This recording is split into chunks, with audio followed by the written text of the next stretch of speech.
জুলাই গণ অভ্যুত্থানে নানা কর্মসূচির মধ্যে অন্যতম ছিল কমপ্লিট শাটডাউন। 2024 সালের 18 জুলাই বৃহস্পতিবার শুরু হয় কমপ্লিট শাটডাউন কর্মসূচি। সেদিন রাজধানী ঢাকা সহ সারা দেশ ছিল প্রায় অচল। দেশের বিভিন্ন স্থানে আন্দোলনকারীদের সঙ্গে পুলিশ এবং আওয়ামী লীগ ও এর অঙ্গ সংগঠনের নেতাকর্মীদের সংঘর্ষে সেদিন সাংবাদিক সহ অন্তত 31 জন নিহত হন।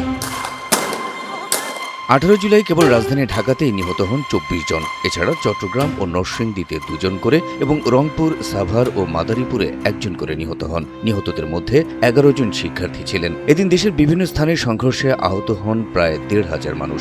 এর আগে 16 জুলাই আন্দোলনে সারা দেশে 6 জন নিহত হন। এ নিয়ে বৈষম্য বিরোধী ছাত্র আন্দোলনে শহীদদের সংখ্যা 37 জনে পৌঁছায়।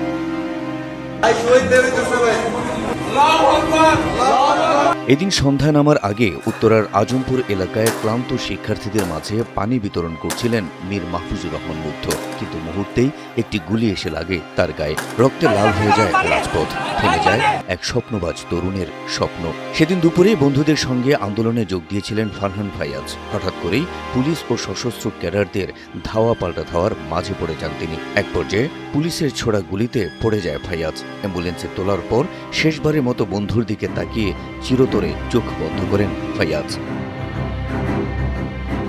18 জুলাই পতিত প্রধানমন্ত্রী শেখ হাসিনার নির্দেশে আলোচনার আহ্বান জানান তৎকালীন আইনমন্ত্রী আনিসুল হক ও শিক্ষামন্ত্রী মহিবুল হাসান চৌধুরী নওফেল। এ নিয়ে প্রেস ব্রিফিংও করেন আনিসুল হক। তিনি লিপ্ট আপিলের শুনানি দ্রুত করার চেষ্টার কথা জানান। ব্রিফিংয়ে আনিসুল হক জানান, শিক্ষার্থীদের আন্দোলন চলাকালে বিভিন্ন জায়গায় বেশ কয়েকজন নিহত হওয়ার ঘটনা তদন্তের জন্য হাইকোর্ট বিভাগের বিচারপতি খন্দকার দিলিরুজ্জামানকে বিচার বিভাগীয় কমিটির দায়িত্ব দেওয়ার জন্য প্রস্তাব তৈরি করা হয়েছে। এই প্রস্তাব প্রধান বিচারপতির কাছে যাবে। এছাড়া আওয়ামী লীগ সরকারের পক্ষ থেকে সরকারি চাকরিতে কোটা 56% পরিবর্তে 20% করার প্রস্তাব দেওয়া হয়। আন্দোলনকারীদের সঙ্গে আলোচনায় বসতে সরকার রাজি বলে জানান আইনমন্ত্রী। এদিন রাত 9টা থেকে ইন্টারনেট সংযোগ বন্ধ করে দেওয়া হয়।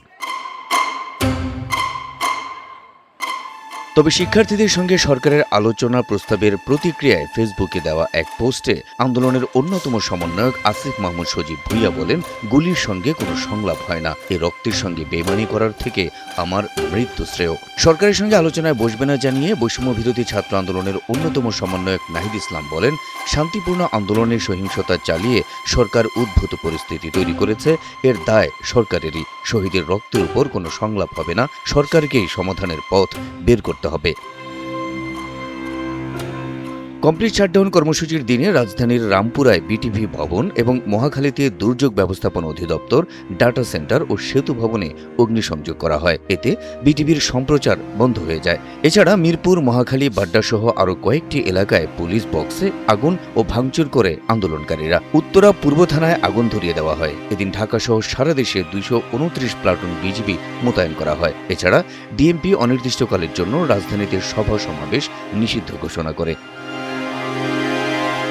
এদিন বেলা 12টা থেকে গভীর রাত পর্যন্ত ঢাকার সঙ্গে দেশের অধিকাংশ জেলার রেল যোগাযোগ বিচ্ছিন্ন ছিল। বেলা 12:30টার দিকে রাজধানীর যাত্রাবাড়িতে হানিফ ফ্লাইওভারের টোল প্লাজায় আগুন দেয় আন্দোলনকারীরা। যাত্রাবাড়ি ও কাজলায় ঢাকা চট্টগ্রাম মহাসড়ক সহ রাজধানীর অনেক এলাকার সড়ক অবরোধ করেন আন্দোলনকারীরা। এদিকে মেট্রো রেলের লাইনের নিচে মিরপুর 10 গোল চত্বরে ফুটওভার ব্রিজে পুলিশ বক্সে আগুন দেওয়া হয়। পরে মেট্রো চলাচল বন্ধ করে দেয় কর্তৃপক্ষ। পরদিন শুক্রবার 19 জুলাই সারা দেশে শাটডাউন কর্মসূচি অব্যাহত রাখা এবং জুমার নামাজের পর গায়েবানা জানাজার কর্মসূচি পালনের ঘোষণা দেন সমন্বয়ক নাহিদ ইসলাম। এদিন সন্ধ্যায় সরকারি চাকরিতে কোটা ব্যবস্থা বাতিলের পরিপত্র অবৈধ ঘোষণা করে হাইকোর্টের দেওয়ার রায়ের বিরুদ্ধে লিপ্ট আপিলের শুনানির জন্য 21 জুলাই রোববার দিন ধার্য করে চেম্বার আদালত।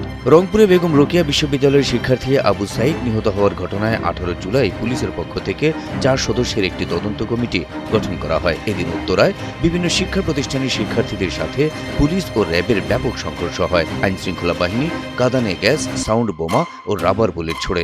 দিনভর থেমে থেমে সংঘর্ষ চলে। দুপুরে আন্দোলনকারীরা উত্তরা পূর্ব থানায় আগুন দেয়।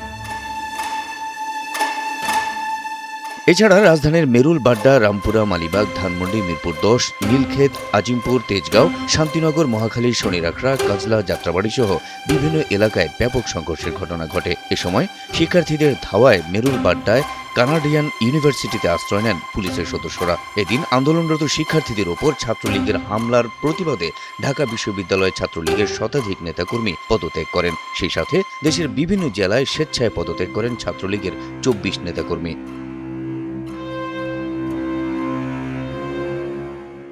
সেদিন প্রথমবারের মতো কোটা সংস্কার আন্দোলন নিয়ে মুখ খোলেন জাতিসংঘ মহাসচিবের মুখপাত্র স্টিফেন ডুজারিক। তিনি বলেন, শান্তিপূর্ণ প্রতিবাদ করা মৌলিক মানবাধিকার। বাংলাদেশ সরকারের উচিত মানুষের এ অধিকার নিশ্চিত করা। সাবেক ডাক, টেলিযোগাযোগ ও তথ্য প্রযুক্তি প্রতিমন্ত্রী জুনায়েদ আহমেদ পলক বলেন, পরিস্থিতি বুঝেই ইন্টারনেট বন্ধ করা হয়েছে। আওয়ামী লীগের সাবেক সাধারণ সম্পাদক ওবায়দুল কাদের বলেন, বিএনপি জামায়াতের প্রশিক্ষিত ক্যাডার বাহিনী সারা দেশে এই তাণ্ডব চালাচ্ছে। তাদের উস্কানির জন্য সারা দেশে কয়েকজনকে প্রাণ দিতে হয়েছে। সাবেক পররাষ্ট্রমন্ত্রী হাসান মাহমুদ বলেন, আন্দোলনরত শিক্ষার্থীদের ঘাড়ে চেপে বসেছে বিএনপি জামায়াত। শিক্ষার্থীদের কাছ থেকে আন্দোলন ছিনতাই করেছে তারা। এদিন যশোরের কেশবপুরে যশোর সাতক্ষীরা মহাসড়ক, রাজবাড়ী কুষ্টিয়া ও রাজবাড়ী ফরিদপুর আঞ্চলিক মহাসড়ক, ঝালকাঠির রাজাপুরে খুলনা বরিশাল মহাসড়ক, গাজীপুরের শ্রীপুরে ঢাকা ময়মনসিংহ মহাসড়ক, ব্রাহ্মণবাড়িয়ার আশুগঞ্জে ঢাকা সিলেট মহাসড়ক, বরিশালে ঢাকা বরিশাল মহাসড়ক অবরোধ করে বিক্ষোভ করেন শিক্ষার্থীরা। রাজশাহী বিশ্ববিদ্যালয়ের সামনে ঢাকা রাজশাহী মহাসড়ক, শাহজালাল বিজ্ঞান ও প্রযুক্তি বিশ্ববিদ্যালয়ের সামনে সিলেট সুনামগঞ্জ মহাসড়ক, পঞ্চগড় শহরে ঢাকা পঞ্চগড় মহাসড়ক, কক্সবাজারে চট্টগ্রাম কক্সবাজার ও কক্সবাজার টেকনাফ সড়ক এবং রাঙামাটি ও লক্ষ্মীপুর শহরে বিক্ষোভ করেন আন্দোলনকারীরা। সব মিলিয়ে 24-এর 18 জুলাই ছিল আন্দোলনকারীদের রক্তে রঞ্জিত হওয়ার আর শাসক বাহিনীর অত্যাচারের স্টিম রোলার চালানোর ভয়ঙ্কর একদিন। Habib Rasel, NTV online.